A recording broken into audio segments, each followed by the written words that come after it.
BJP চৰকাৰ গেৰুৱাকৰণ কৰা বন্ধ হ'ব লাগিবই।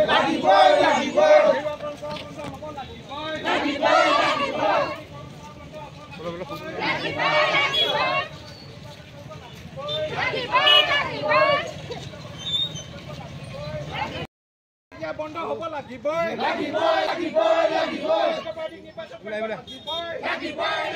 পাৰ্টীসকলক নিৰ্বাচন কৰিব লাগে। আৰু তাৰ সমান্তৰালকৈ আমি দেখিবলৈ পাইছোঁ যে কিছু ব্যক্তিয়ে অৰুণোদয় যিসমূহ ফৰ্ম সেই ফৰ্মসমূহ তেওঁলোকে ফটোকপি কৰি জেৰক্স কৰি সেইসমূহ অৰিজিনেল ফৰ্ম বুলি বিক্ৰী কৰিছে। এই চক্ৰটো উৎখাত কৰিব লাগিব আৰু এই চক্ৰটোৰ ওপৰত কঠোৰ শাস্তি প্ৰদান কৰিব লাগিব। এইকেইটা দাবী লৈ আমি আজি উপায়ুক্ত মহোদয়ৰ জৰিয়তে অসমৰ মুখ্যমন্ত্ৰীক স্মাৰকপত্ৰ প্ৰদান কৰিব আহিছোঁ। কথাটো হ'ল কি সেইজনী উত্তৰ ধেমাজি বিষ্ণুপুৰ পঞ্চায়তলৈ যাওঁতে প্ৰায় বিধৱা মানুহ প্ৰায় 14-15 গৰাকীমান মানে কি বিধৱা মানুহ ডাইৰেক্ট মই চাহ চকুৰে দেখিছোঁ। 2 নম্বৰতে বিকলাংগ মানুহ তাত এগৰাকীয়ে সামাজিক মাধ্যমতো কৈছে। গতিকে তাত বিকলাংগ মানুহো এই আঁচনিৰ পৰা বঞ্চিত হৈছে। বিশেষকৈ ইয়াৰ মেইন কাৰণটোৱে হৈছে বুথ কমিটি বিজেপি যিকেইজন মেম্বাৰ পাতি দিছিলে তেওঁলোকৰ অবাধ কাৰেকশ্যন চলিছে এই পঞ্চায়তবিলাকত। আৰু গতিকে অনতিপলমে যিসকল BPL হোল্ডাৰ প্ৰকৃত দুখীয়া মহিলা বিধৱা মহিলা বিকলাংগ বিশেষকৈ চিলাপথাৰ পঞ্চায়তত কেইবাজনো বিকলাংগ মানুহে অৰুণোদয়ৰ পৰা প্ৰত্যেকবাৰতে বঞ্চিত হৈছে চিলাপথাৰ পঞ্চায়তত। আৰু বিষ্ণুপুৰত সেইদিনাখনি মই নিজ চাহ চকুৰে দেখিছোঁ।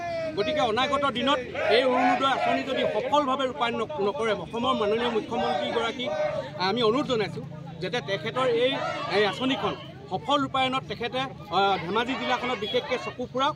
আৰু যিসকল বুথ মেম্বাৰ দালালগিৰি চলাই আছে বৰ্তমান অৰুণোদয়ৰ নামত তেওঁলোকৰ ওপৰত প্ৰকৃত ব্যৱস্থা গ্ৰহণ কৰক, আইনগত ব্যৱস্থা গ্ৰহণ কৰক। অন্যথাই অসম জাতীয়তাবাদী যুৱ পৰিষদৰ এয়া খোজৰ আৰম্ভণিহে।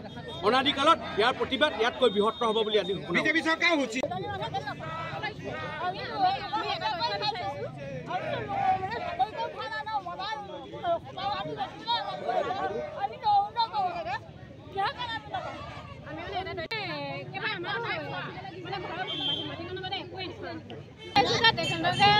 যিখন চৰকাৰে গাইডলাইন দিছে সেই গাইডলাইনৰ মতে মানে আমি পোৱা নাই মানে নিজৰ স্বাৰ্থ ৰাজনীতি মানে কৰি আছে।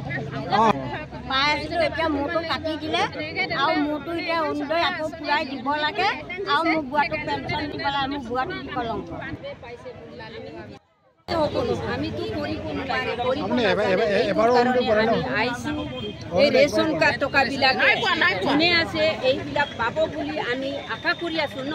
দিম বুলি ক'লে আমি আশা এটা আছে, মাৰিম বুলি ক'লে ভয় এটা আছে। এইটোৰ কাৰণে আমি চবেই ৰেচন কাৰ্ড টকাবিলাক অধিকাৰ আছে পাবলৈ অধিকাৰ আছে বুলি কৈছে। আমি বিধৱা হৈ কিনি ইমান দিনে বসবাস হৈ আছোঁ। আমি ৰেচন কাৰ্ডৰ চাউল খাই আছোঁ তথাপি এতিয়ালৈকে আমি PM কিষাণ পোৱা নাই, অৰুণোদয় পোৱা নাই। কিহৰ কাৰণে? এইটোকে আমি এতিয়া আজি পাব দিবনে নিদিবনে এইটো আমি সুধিবলৈ আহিছোঁ।